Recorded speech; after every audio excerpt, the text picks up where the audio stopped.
Psalms in the course of 1 year.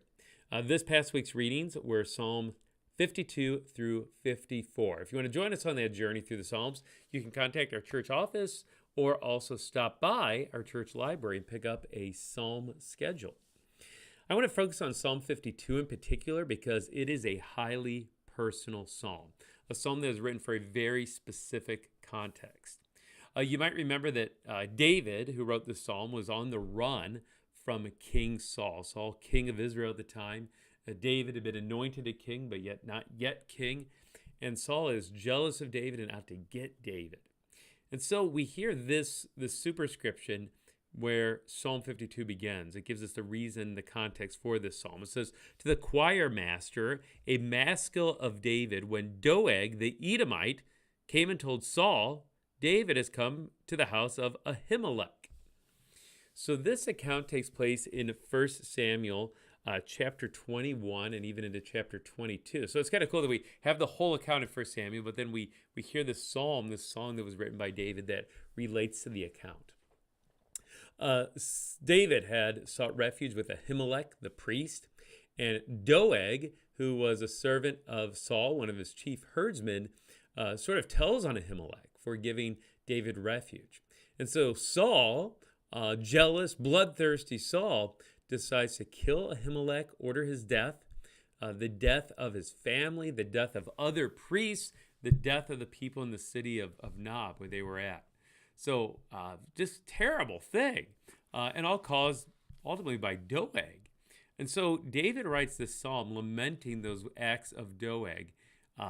Listen to a few of those verses. Begin with verse 1. "Why do you boast of evil, O mighty man? The steadfast love of the Lord endures all the day. Your tongue plots destruction like a sharp razor, you worker of deceit. You love evil more than good, and lying more than speaking what is right. You love all words that devour, deceitful tongue.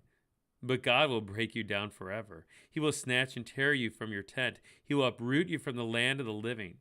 The righteous shall see and fear and shall laugh at him, saying, see the man who would not make God his refuge, but trust in the abundance of his riches and sought refuges in his own destruction." Kind of interesting. David is sort of alluding to what we see today too, that people do evil acts, deceitful acts, acts that really just are self-serving, and they seem to prosper and get away with it. But yet God knows their evil works. David talks about how the God will break you down forever. Ultimately, there's justice. Ultimately, justice is served.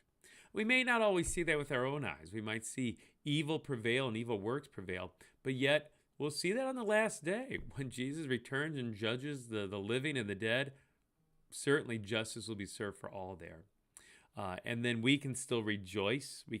The righteous, us who are righteous because of Christ our Savior, in verse 6, the righteous shall see and fear and laugh at him, saying, see the man who would not make God his refuge.